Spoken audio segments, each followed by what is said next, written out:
name's Kara Macdonald. I call myself your favorite title lady. My company is Potomac Title Group, and I serve my clients by helping them grow their business. I come from a place of contribution. I do business development primarily, so I try to figure out what my clients need and try to help them figure out how to fill that need, and then in turn they come back and use me for closings, which is the ultimate goal.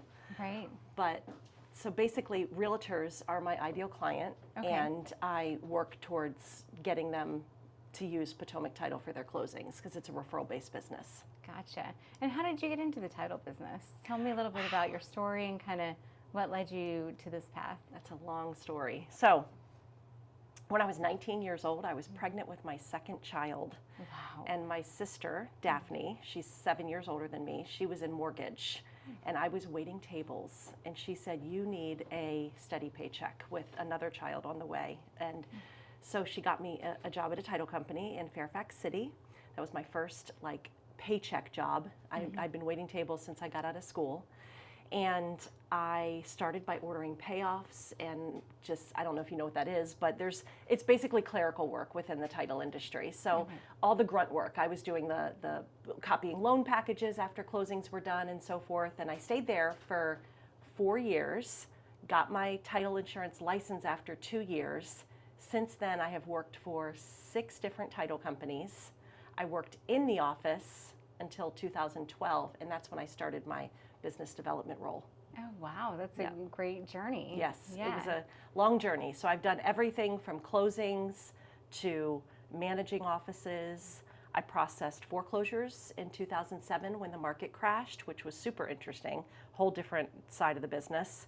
And somebody invited me to a B&I group. I don't know if you know what that is. Yes. But I was in a B&I for a while when I first started business development. So I've really done everything. All the different aspects of it. Yes. And so I think that makes me a bigger asset to my clients now because there's a lot of title reps, which is technically what I'm called, in the business, and a lot of them are just have sales experience, but I have the background of working in the office as well. Yeah, and having that experience to give to your clients. Yeah.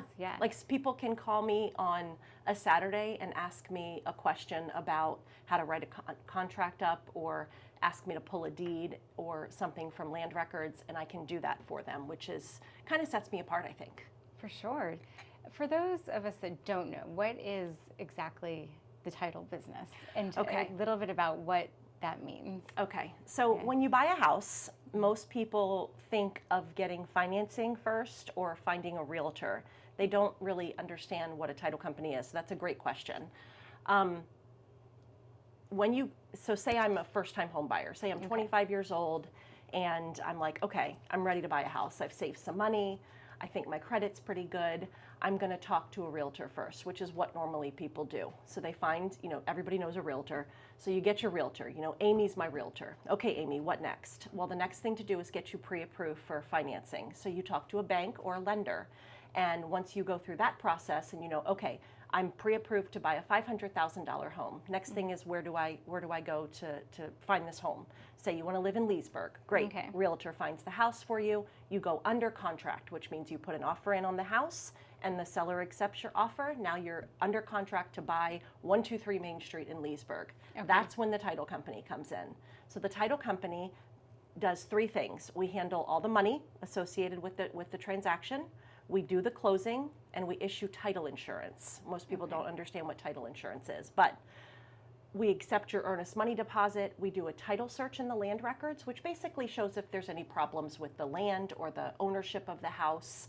We do all that work behind the scenes, and we come and let you know, hey, we're good to go, title's clear, we can issue title insurance, which basically, for the whole time you own the property, if anything ever comes up, if Johnny, the brother from the 2 previous owners, comes and knocks on your door and says, hey, my dad owned this property, and I'm actually an heir, and I should have gotten $20,000 last time it sold, your title insurance would cover that. So that's, essentially if there's tax liens, if there's tax liens, if there's anything that comes up later. That's what I was going to ask you. What would make it that a title would not be good or something wrong with it? So after the offer goes through and it's been accepted by the homeowner and you do all this research on the title, what are the red flags that pop up?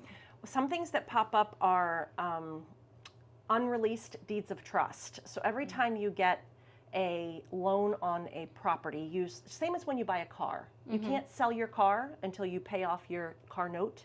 Correct, yeah. Same thing with a house. Every time you sell a house, there can't be any current loans, money owed to a bank. There's a document that's recorded at the land records that shows that there is a lien on the title. The problem is most banks, not most, 20% of banks don't do what they're supposed to do after they're paid off and file the necessary paperwork to release that lien. So when I go do a title search, it shows up. Somebody tells me, oh, I don't owe anything on this house, but this lien to Bank of America is showing on title. Then I'm like, wait a second, we have to get this fixed. So behind the scenes, we know all the steps to do to get that fixed, which could include calling Bank of America. Bank of America might be out of business. What do you do then? You have to know behind the scenes. There's ways. There's a registration site called MERS registration. I don't want to go too deep in the weeds here. Yeah. But there's ways to research based on the document that's recorded to find who serviced the loan. So I just need to figure out who's allowed to release that lien, which I can do behind the scenes, and then I call that company and I get the document that needs to be released. Or every once in a while, you can get an exception to insure over something. So that just means that the underwriter, like if you go get car insurance from State Farm, from the guy that sits next to the giant grocery store, right? The little office over there. Yes. He's not the one actually insuring it, right? The big State Farm Correct. is. Same with title. Potomac Title is not gonna insure your transaction. First American Title Insurance does. Okay. So First American, the big umbrella, we go to those guys and we say, hey, we've got this situation. We think it's paid off. It should have been released 10 years ago. It wasn't. We're working to get it released. Is it okay if we go ahead and close? And First American will give us the green light to go forward. So the thing about title is interesting. When you search title, you're doing it, a human being is searching title, right? I can pull all the documents, it's called a chain of title. I can pull everything for 60 years, which is what every title company does. Yeah, because you have access to those programs and that research. I do. And I connect all the dots, and I'm like, we're good to go.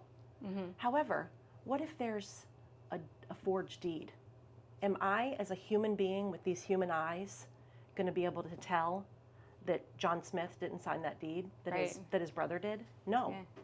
But John Smith, 20 years down the road, might realize that his brother forged a deed and the house has been sold and he was owed 50% of the proceeds from the sale. That's what title insurance covers. Those are the things people don't understand. People do research. Something I wouldn't have thought about. You wouldn't have thought about it. We are homeowners, but it was new construction, so. Doesn't matter. The land is the land. The land transferred hands. At some point. It was subdivided, the builder subdivided it, there could have been problems with that. That's another common misconception, is that it's new construction. Why would anything be wrong with the title? Right. Well, the land didn't just appear and a house get built on it. There was plenty of chain before your house got built on it, before it was subdivided so that you could build a house. Right. There was chain. Does it ever hinder a sale? Absolutely. Yeah. There's sometimes where you get really far down the offer and then something's wrong with the title. Yeah, absolutely. I mean, you could get it has not happened often, but I've gotten to the end of the road 2 days before settlement and we can't close. Wow. And there's nothing that it's nobody's fault. How do you overcome that? You don't close, or the people choose to extend. Say the sellers and the buyers are like, it's going to take 30 more days to fix this. You can also go to court and have title. It's called getting quiet title. You can take the case to court and the court can do a ruling after they look at all the facts, and they can say, okay, we're going to go ahead and say this is not a valid lien anymore, and they do a court order, then I can insure title. So it just depends. I mean, once I get to the end of the road, if everybody wants to keep going, they can do an extension to the contract and we can keep going. Or you can cancel and everybody just goes their separate ways. Separate ways, yeah. What are some of the biggest challenges that you're seeing these days in the title industry? Oh, goodness. I will say I'm a bit biased with the kind of title company that we are. We are what's called an independent title company. There's a lot of title companies out there that are in arrangements called joint ventures or affiliated business arrangements. Essentially, they get into ownership with real estate brokerages, and they're encouraged to use that title company for closings. Because remember, I said the realtor is really the person that refers the business to a title company. Technically, even though that's true, the buyer has the right to choose the title company. When there's affiliated business arrangements and joint ventures in play, there's a little bit of this dynamic where there's a little bit of pressure from the realtors because their office is saying, hey, can you please use ABC Title? It's going to help our company. And then so people will direct the business to the title company that they're in business with.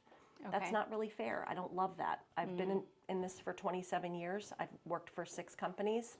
None of them have ever had these relationships because I believe the choice should be primarily and ultimately with the consumer. And you can also save money by shopping title company, like anything. I mean, we figure if Giant has a sale this week, we're going to go get our orange juice from Giant. Right. Yeah. You know, or similar to the car industry that you were mentioning everything. Before. Yeah, I mean we're going to go, this car has the capitalism same at its best. Yeah. I mean, we compete with each other. And when we compete with each other, who wins? The consumer. Right.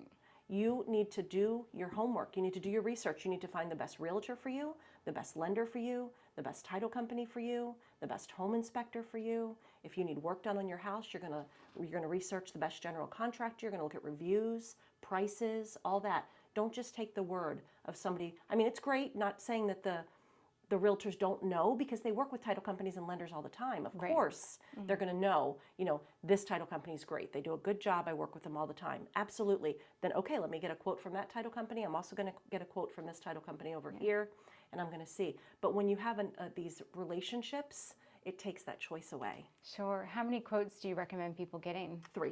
3. Yeah. I always think that's a good rule with them for like I any think contractor, anything yeah. you do. Yeah. Yeah. Yeah. I mean, I do it all the time. I'm getting new floors in my house right now, and I got a recommendation from 2 realtor friends, and I also looked on Thumbtack. I love some Thumbtack. Yes. I don't know if you Thumbtack is the best. Yeah. I've gotten my house power washed. I found my landscaper, painter. I mean, I love my realtor recommendations, but I also do my own research, and everybody should do that with everything. Absolutely. Yeah. What do you find most rewarding about what you do? Oh, one of my favorite things is when agents see my value. So I was just talking to somebody yesterday, and I used to do these events called broker opens, and they're basically open houses for agents. We hold them on Tuesdays, and agents come through and they see a house and they give feedback to the seller and to the listing agent. I used to do them all the time, and when COVID hit, it was nobody did anything for like a year. Nobody came to anything. Yes. So I'm getting back into them, and I started promoting them on social media a few days ago and saying, really want to get back into this. If anybody has any opportunities, I would love to help. Well, this agent called me, and she's like, I'm not really an events person. I was like, Lisa, this is going to be great. We're going to do it. I'm going to plan it. I'm going to promote it. I'm going to help you pay for it. It's going to be great. We're going to get a lot of people. We're doing this.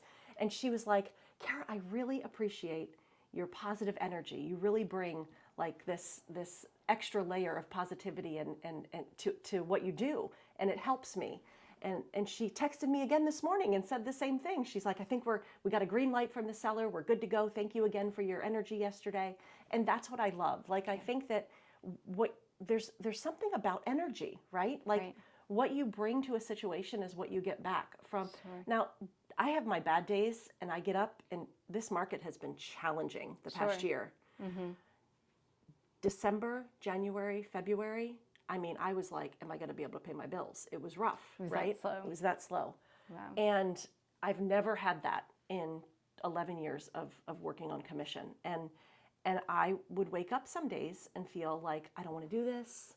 I don't want to do this day. I don't want to do another open house. I don't want to help anybody else. I'm done. Like, I have nothing left to give nothing today. left to give. I'm exhausted. Yes. But then if you change your perspective, and even if you fake it till you make it, right?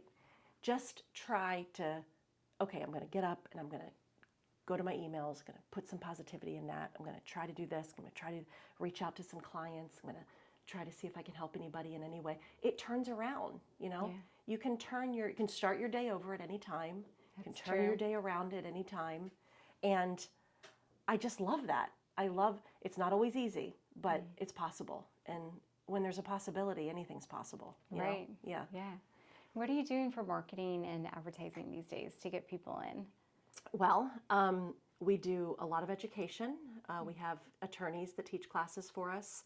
I like to teach classes. I'm involved in events and associations. There's an association for realtors called the Dulles Area Association of Realtors, and I try to stay involved and in the same circles that agents are in, so that I can be of assistance and lend a hand when they're going through something, and I'm privy to it because I've also been involved in the same things because I've been going to the association meetings and events and so forth. So I have always been of the mindset that the more value that you give somebody, the more you're going to be blessed from it.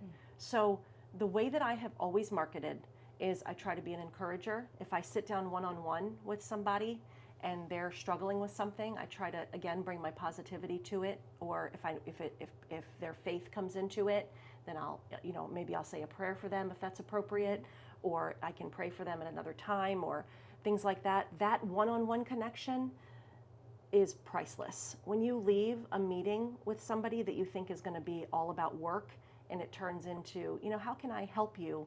How can I help you personally, professionally, whatever?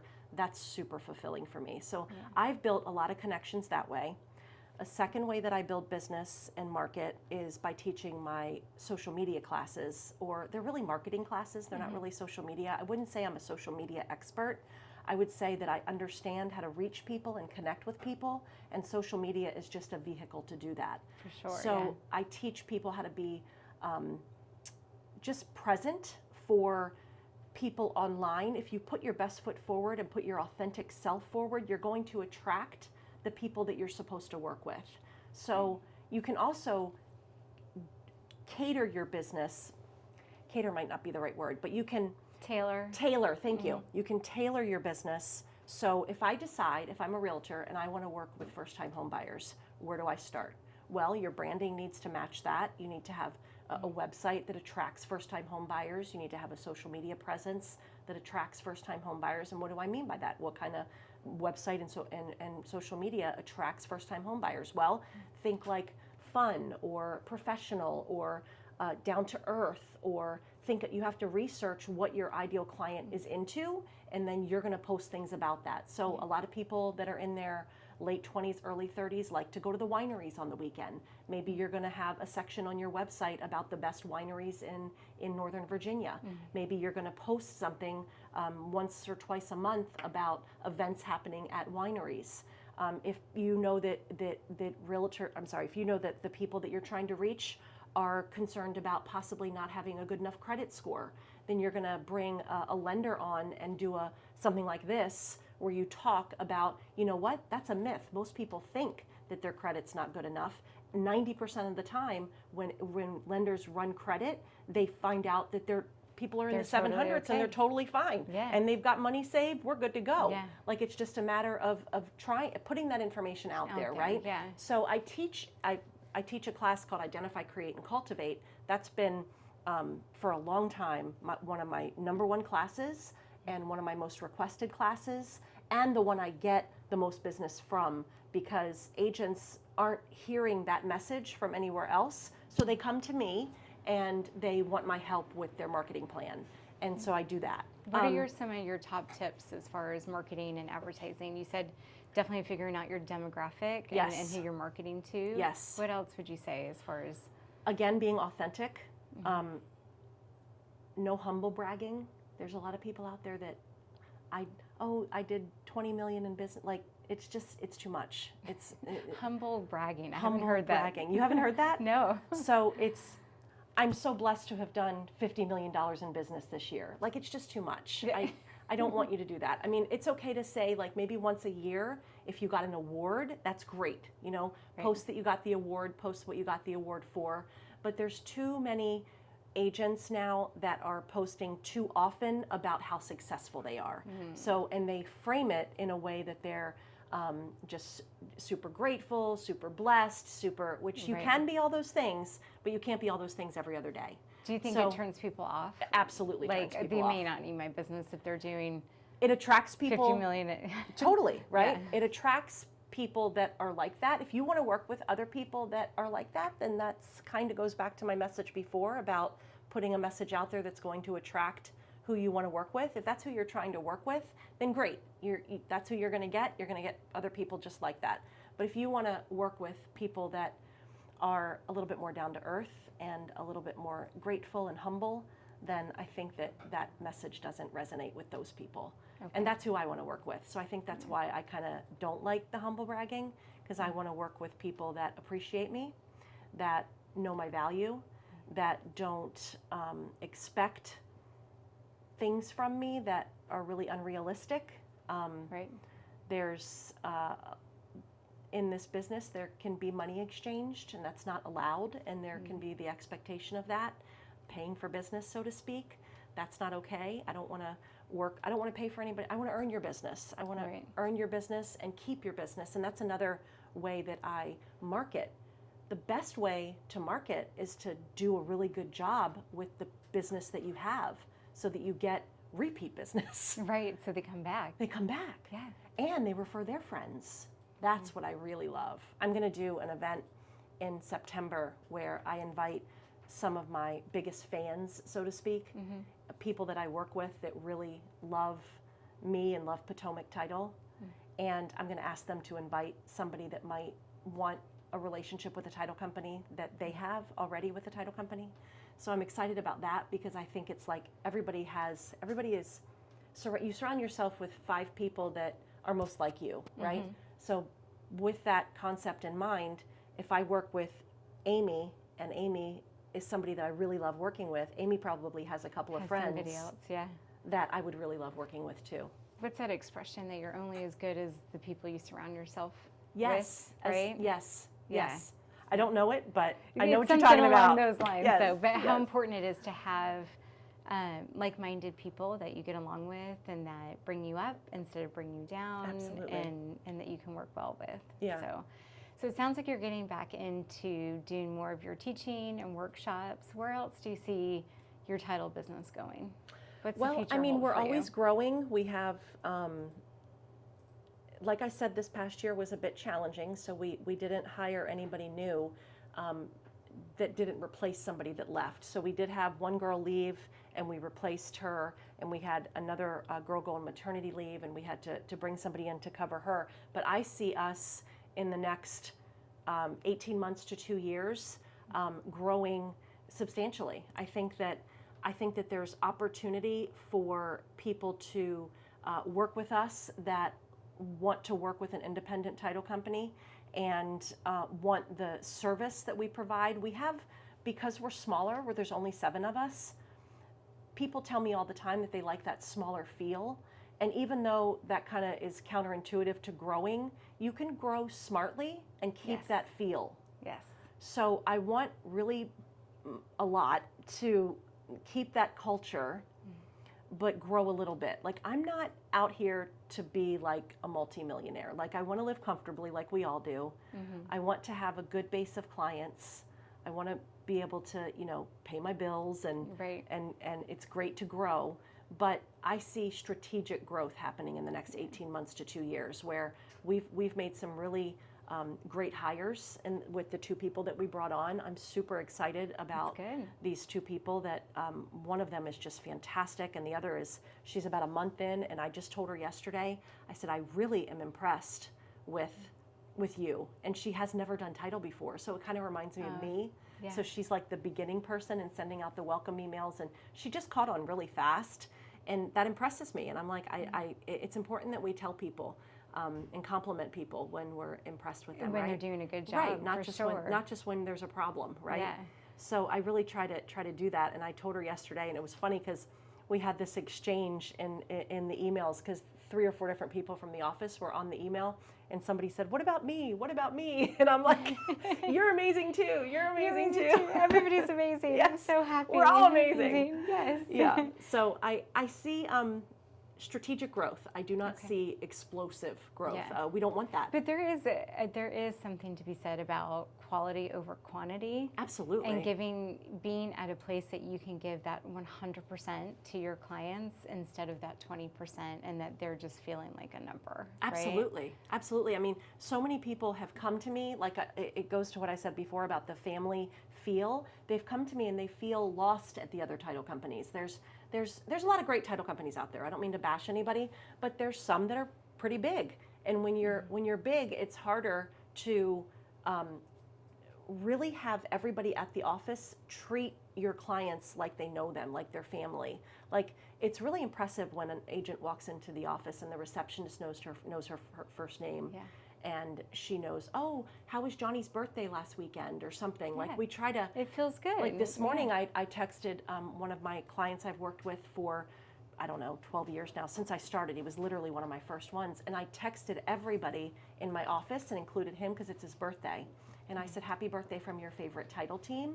And I love that. And everybody chimed in and said, happy birthday, Yay. John. I'm not going to say his name, but happy birthday. Yeah. And it was like, that's what I want. I want that to feel camaraderie. that camaraderie. Yeah, Yes. that's lovely. Yeah. As we wrap up here, are there any last parting words you'd like to leave us with?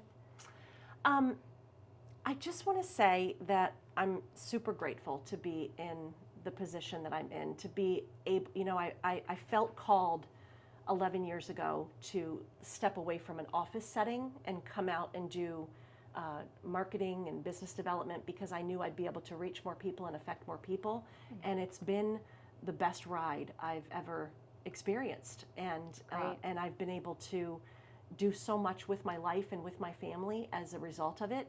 And I'm just grateful. I think that it's important, no matter how bad of a day you're having, if you focus on what you're grateful for, you can turn it around.